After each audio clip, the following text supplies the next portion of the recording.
नमस्कार दोस्तों, मैं सुनील कुमार अपने यूट्यूब चैनल पे आपका हार्दिक स्वागत करता हूँ। आज हम बात करेंगे चैप्टर 2 बहुपद को के आगे, इसके बारे में आगे बात करेंगे। बहुपद के शून्यंक। बहुपद में चर का वह मान जिसको रखने पर बहुपद का मान शून्य हो जाए बहुपद के शून्यंक कहलाते हैं। ठीक है, जैसे ये बहुपद है, रैखिक बहुपद है, रैखिक बहुपद जिसकी घात है 1 हो, इसमें हम x बराबर 1 रखते हैं, तब x इंटू 1-5 यानी 5-5 0, यानी x का मान 1 रखने पर बहुपद का मान क्या हो गया, शून्य हो गया। तो x बराबर 1 बहुपद का क्या कहलाता है, शून्य कहलाता है। ठीक है, बहुपद के शून्यकों की संख्या बहुपद की घात पर निर्भर करती है। जैसे यहाँ पे घात है 1 थी तो एक शून्यक था, यहाँ पे घात 2 है, x2x² प्लस 5x प्लस 3, यानी इसकी घात 2 है तो इसके शून्यक कितने होंगे, 2 होंगे। रैखिक बहुपद बहुपद के शून्यकों की संख्या 1 होती है, द्विघाती बहुपद के शून्यकों की संख्या 2 होती है, 10 घात बहुपद के शून्यकों की संख्या 10 होती है। इसी प्रकार 100 घातीय बहुपद के शून्यकों की संख्या 100 होती है। ठीक है, अब बात करते हैं नोट शून्य बहुपद। शून्य बहुपद कौन सा होता है, वह बहुपद जिसमें चर की अधिकतम घात शून्य हो, अधिकतम घात शून्य हो, यानी बहुपद तो हो लेकिन उसमें चर हो ही नहीं, यानी चर की घात शून्य होगी तो मतलब 1 वैल्यू आएगी।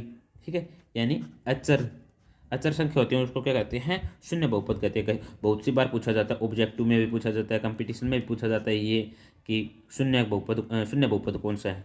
ठीक है, द्विघाती बहुपद का मानक रूप, द्विघाती बहुपद का मानक रूप ax² plus bx plus c। ठीक है, और एक घातीय बहुपद का मानक रूप क्या होता है, ax प्लस b, ये यानी रैखिक बहुपद का रैखिक बहुपद का मानक रूप है। ठीक है, नोट रैखिक बहुपद यानी ax एक सरल रेखा को दर्शाता है। ये बहुपद होते हैं ना, ये अलग अलग किसी न किसी को दर्शाते हैं। रैखिक बहुपद किसको दर्शाता है, सरल रेखा को दर्शाता है, जबकि द्विघाती बहुपद ax² plus bx plus c एक परवलय को दर्शाता है। परवलय जानते हो ना आप, इस तरह से, यानी इस तरह से होती है वो परवलय होती है। ठीक है, इनको दर्शाता है। द्विघाती बहुपद का मानक रूप, माना द्विघात बहुपद के शून्यक अल्फा और बीटा है, तब अल्फा और बीटा है तो मानक रूप क्या होगा, x² minus alpha plus beta x plus alpha beta. ठीक है, ये हो गया मानक रूप, यानी x² माइनस शून्यकों का योग अल्फा प्लस बीटा यानी शून्यकों का योग, x प्लस में शून्यकों का गुणनफल अल्फा बीटा शून्यकों का गुणनफल। ठीक है, अब बात करते हैं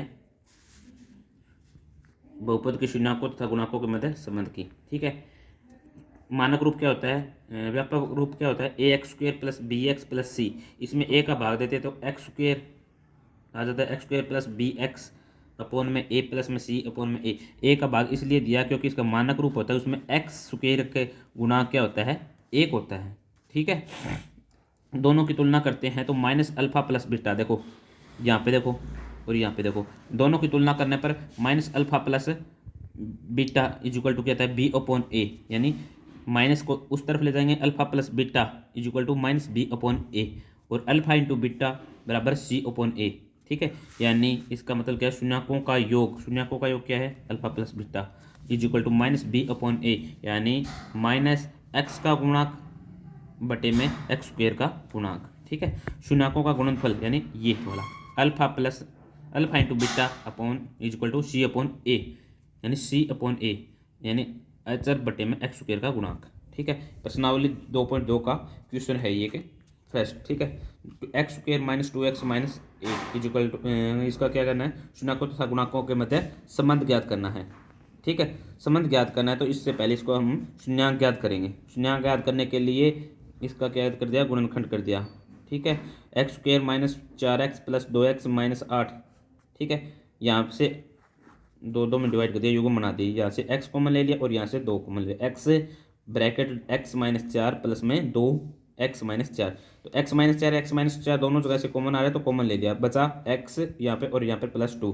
ठीक है, तो ये हो गया x minus 4 into x plus 2। शून्यंक ज्ञात करना तो शून्य के इक्वल में रख लेंगे इसको। ठीक है, या तो दोनों गुणनफल है, यानी a इंटू बी होता है इक्वल टू 0 होता है, या तो a 0 होता है ए की वैल्यू 0 होती है या बी की वैल्यू 0 होती है या दोनों ही 0 होती है।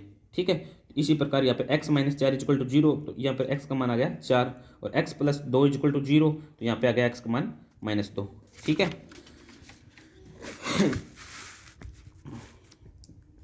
x और y के मान ही क्या होते हैं, शून्यक होते हैं, और यहाँ पे शून्यक एक को 4 को मान लिया अल्फा और -2 को मान लिया बीटा। ठीक है, माना अल्फा बराबर 4 है और बीटा बराबर -2 है, तो x square minus 2x minus 8। ठीक है, इसका मानक रूप क्या था, व्यापक रूप ये था। ठीक है, ax square plus B X plus सी।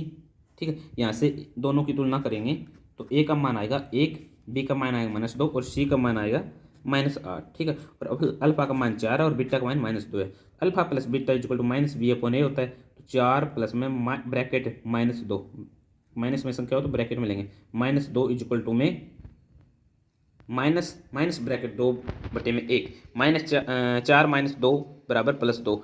4 में से 2 गए, प्लस के 2 आते हैं और प्लस के 2, दोनों साइड इक्वल है। यहाँ पे अल्फा इंटू बीटा यानी गुणाकों का गुणनफल बराबर c/a होता है, तो 4 ब्रैकेट -2, ठीक है, इक्वल टू -8/a, क्योंकि c का मान 8 है। ठीक है, -8 और -8 दिए गए बहुपद के लिए गुणाकों तथा शून्यकों के मध्य संबंध सत्य है। ठीक है, अब देखो शून्यकों के योग तथा गुणनफल से बहुपद का निर्माण करना। शून्यकों का योग दे रखा है, ये इसी प्रश्नावली 2.2 का सेकंड क्वेश्चन का 4th पार्ट है। ठीक है, शून्यकों का योग दे रखा है 4 और गुणनफल दे रखे 1। तो मानक रूप क्या था हमारा, x square minus alpha plus beta x plus alpha beta. ठीक है, तो इसी में वैल्यू रख देंगे अल्फा प्लस बीटा। देखो शून्यकों एक्स स्क्वायर माइनस शून्यकों का योग दे रखा है, शून्यकों का योग ये है अल्फा प्लस बीटा, तो यहाँ पे 4 रख दिया, इंटू में एक्स प्लस में ये एक्स अभी, ठीक है, और प्लस में 1, तो x square minus 4x plus में 1। इस प्रकार ये बहुपद का निर्माण हो गया। आगे भी हम सवाल करते रहेंगे, आगे के सॉल्यूशन आपको अगली वीडियो में बताएंगे। तब तक के लिए आपका धन्यवाद। शेयर करें, सब्सक्राइब करें। Thank you.